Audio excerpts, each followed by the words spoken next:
se našeho magazínu a YouTube kanálu. Tentokrát vás vítám u videoklipu o rybolovu ve středním Norsku.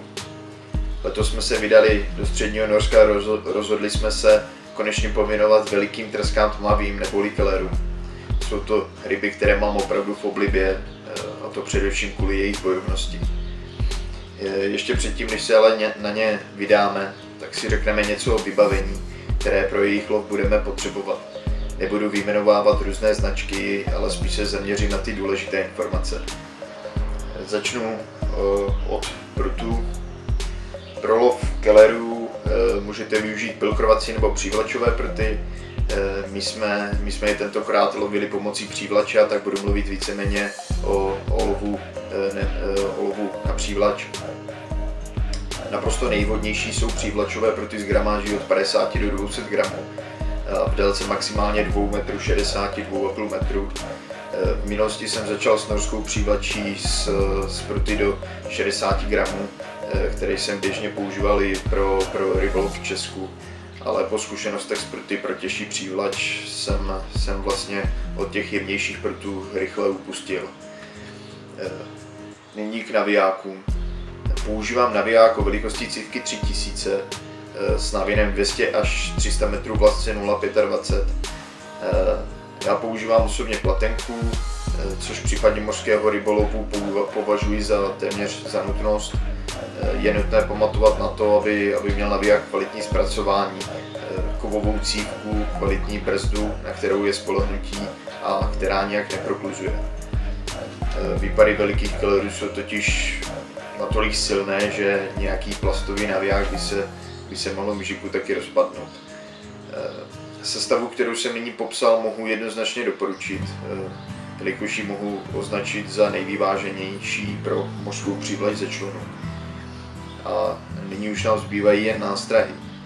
Jelikož se keleři zpravidla zdržují ve sloupci v loukách od 50 do 200 metrů, potom je nutné šáhnout po nástrahách, které mají alespoň 50 gramů. Jednoznačně mohu doporučit gumové nástrahy v imitaci kelerů, které mají zpravidla černou nebo šedivou barvu. Jsou to tyto nástrahy. Ty většinou osazujeme hlavičkami od 50 do 100 gramů. Vyplatí se šáhnout po kvalitě, nikoliv po kvantitě. Ve své podstatě se loví na větších hloubkách, kde je menší vlastně pravděpodobnost pázek, takže ani nedochází ke ztrátám nástrah. Mimo gumových nástrah mohu doporučit taky pilkry nebo pilkiny. Zejména u pilkru je nutné se zaměřit na pevnost háčků, jelikož spousta firm opatřuje své pilkry kroužky, trojháčky, které jsou pro lov větších kelerů vlastně naprosto nepoužitelné. Proto ještě před výpravou do Norska téměř všechny pilkry osazujeme kvalitnějšími kroužky, trojháčky. Při úvodních návštěvách Norska se nám totiž několikrát stalo, že trojháček z pilkru se při výpadu větší ryby narovnal a my pak mohli jen litovat toho, že jsme ho nevyměnili. Toto je naprosto jasný příklad toho, jak to může dopadnout, což je prostě špatně a člověk potom toho později lituje, proto je lepší se zaměřit na kvalitnější ty trojháčky a vyměnit to. V případě pilkinů ty problémy tolikrát nejsou, ten jednoháček prostě ten něco vydrží a ještě jsem se nesetkal v případě pilkinu, že by se nějakým způsobem zbohl nebo by tady byl nejkvalitní kroužek. I u těch pilkinů jsou prostě ty kroužky kvalitnější ve většině případů. Teďka hledáme kelery, jedeme tady na bod, který jsme si našli 19. Je to značený na GPSce, jaký drift máme, vždycky najedeme zpět a driftujeme a zkoušíme je tam hledat. Našli jsme si několik bodů, když vezmu tady mapu, jsou to podmořské hory, tady je máme označený a vždycky kolem těch podmořských hor hledáme vlastně ty kelery, protože tam mají dostatek potraví a vlastně vyskytují se od 30 metrů hloubky do 200 metrů hloubky. Zkoušeli jsme je chytat i kolem rybích sádek a tam jsme bohužel na nějaký kelery okolo 10-15 kg nenarazili. Ty větší keleři se vyskytují právě tady v těch místech, kde je dostatek přirozené potravy a může to být oblast od oblasti jiný, ale myslím si, že opravdu ty veliký kelery je dobrý hledat právě u těch podmořských hor, kde je dostatek té potravy. Tak teď tam najedeme a nějakýho zkusíme. První z větších kelerů přišel z hloubky 65 metrů na gumovou nástrahu a nyní už můžete sledovat zdolávání této bojovné ryby. Pojď se jakoby přes loď.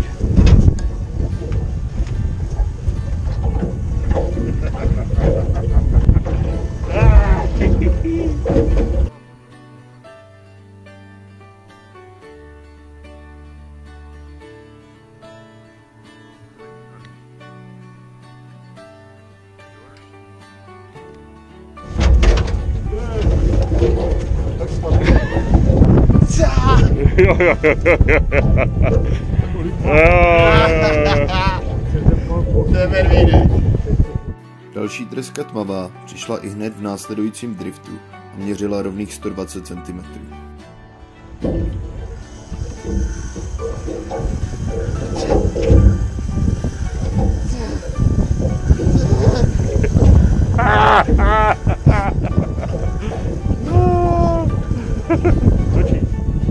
To je nádhera.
Krátce po sobě, snad 10 minut na to, co jsem dal toho prvního, přišel další. Už nemůžu, už mě bolí ruce, ale je to naprostá paráda. Další keler, měřící 108 cm, s váhou 12,5 kg, zebral na hloubce 65 metrů a zalíbila se mu gumová nástraha v imitaci malé tresky tmavé.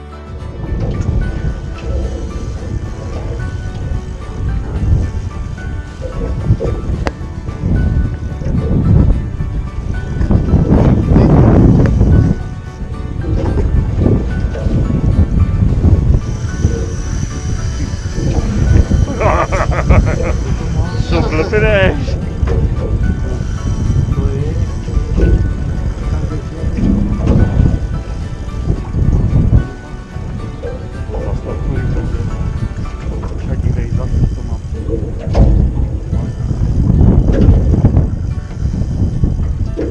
Tak to je hezký.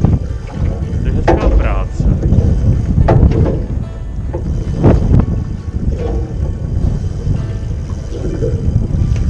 Nemůžeš přitvrdit? Asi ne, co? To bude ještě větší zde, no. To bude asi největší zatím. Tak musí tady stát za nějakou tou hranou.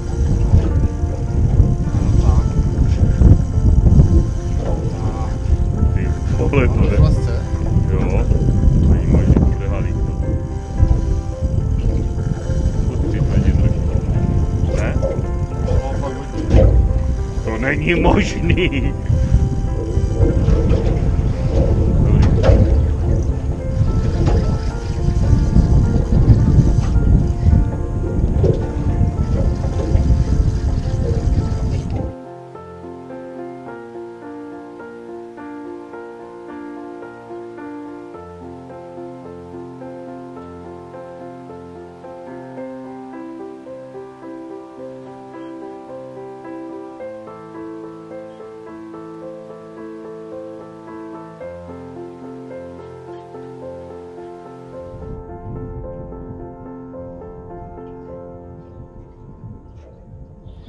Spousta z nás dobře ví, že se keleři zdržují u rybích sádek.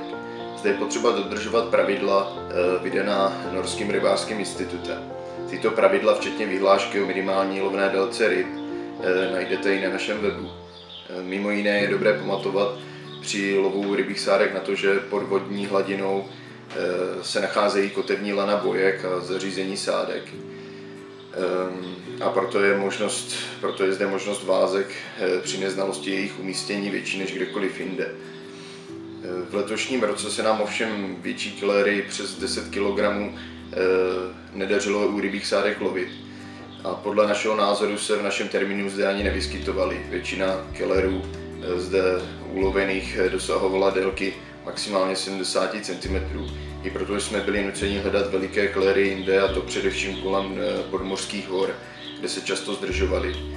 Tyto místa mohu jednoznačně doporučit, jelikož ve většině případů zde velicí keleři zkrátka jsou a pak už jen zbývá tyto podmořské hory objíždět a aktivně zde veliké kelery hledat. Často jsme také veliké kelery nacházeli pod hejny makrel nebo kelerů podobné velikosti okolo 30 cm. Naopak pod hejny kelírků 10 až 15 cm se nám nepodařilo žádnou tresku přes 1 metr ulovit.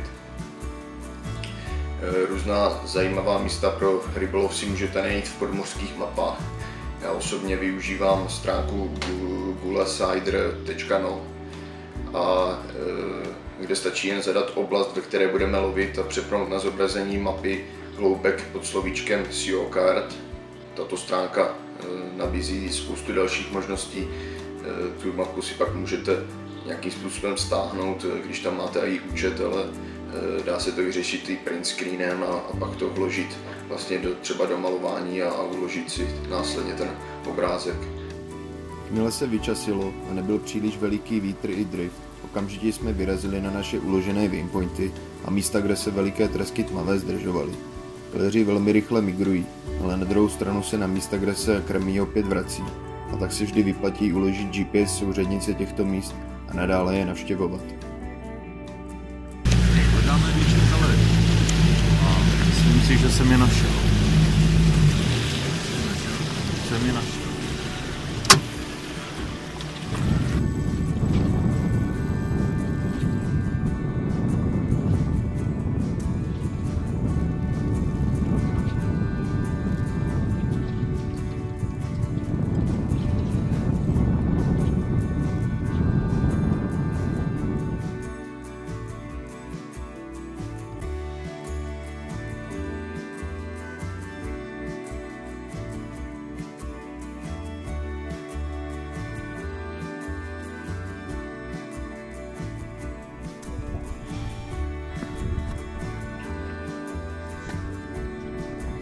Ze začátku se nám veliké kelery dařilo lovit především na gumové nástrahy. Jejich chod je přirozenější a veliký keler přes metr tak není k nástraze tolik podezíravý. Na větších hloubkách jsme už ovšem byli nuceni chytat na pilkry. Ty jsme vláčeli v mnohem rychlejším tempu než gumové nástrahy a úspěch na sebe nenechal dlouho čekat.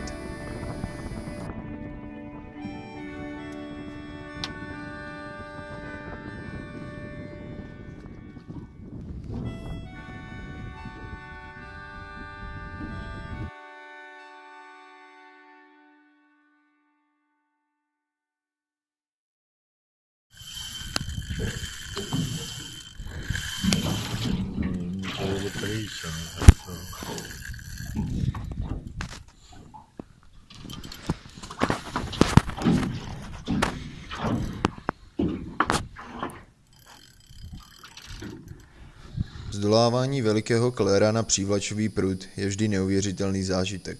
A tak jsme kolikrát byli rádi, že jsme si mohli na chvíli odpočinout a sledovat jednoho z nás, který právě s jedním takovým torpédem bojuje. Kolikrát jsme jen nevěřícně kroutili hlavou, čeho jsou tyto ryby schopny.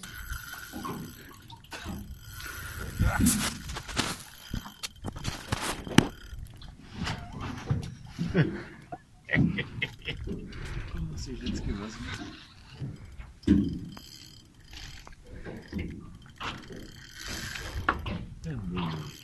To ví, co to je.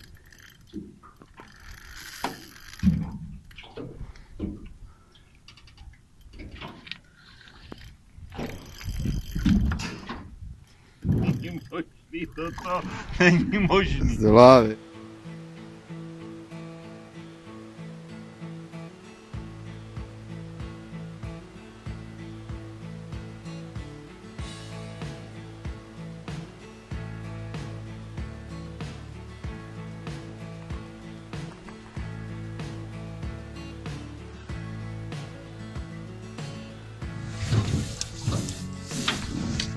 Tento přišel na pilkr, ale s vyměněným trojháčkem, protože kolikrát je s těma trojháčkama problém, co?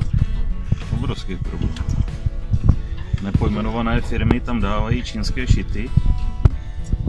Ten narovná i 5kilový keler bez problémů. Co to už je ryba určitě přes 10 kg. Krásný keler.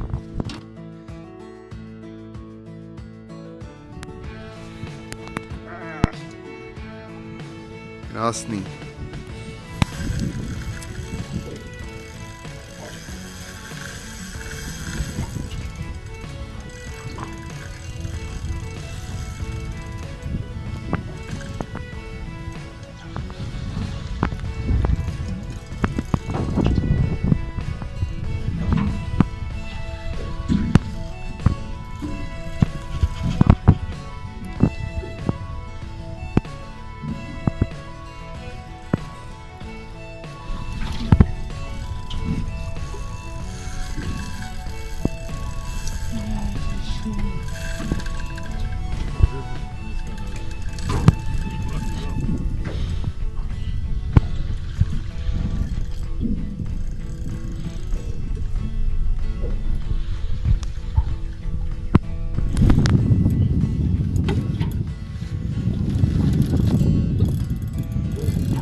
O tom, že keler reaguje především na pohyb, jsme se měli možnost přesvědčit několikrát.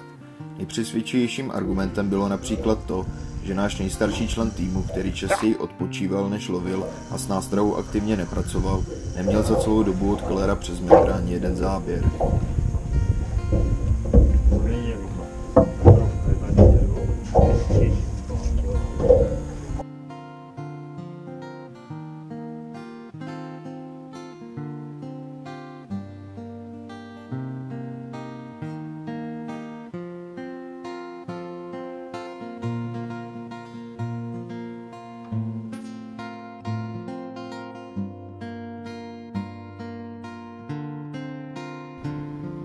Ve zbytku výpravy jsme měli v plánu ulovit i jiné druhy ryb, a tak jsme vyzkoušeli lov na menšího kelírka nebo na maso. Bohužel se nám nepovedlo ulovit žádného halibuta či vlkouše, ale i přesto jsme chytili několik ryb, které stojí také za zmínku. Navíc v posledních dnech se nám rozfoukalo, tudíž jsme byli nuceni lovit ve fjordu, kde nebyl tak veliký drift. Mělo to ovšem i svá pozitiva, jelikož jsme mohli pořídit tyto skvělé záběry, které poukazují na krásu norských fjordů. Nástražní rybičku jsem nejčastěji nastražoval 2 vpichy u jejího ocasu, což považuji za nejefektivnější volbu.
děkujeme za pozornost a těšíme se na vás u dalších videoklipů rybářského magazínu Zachytáme.cz.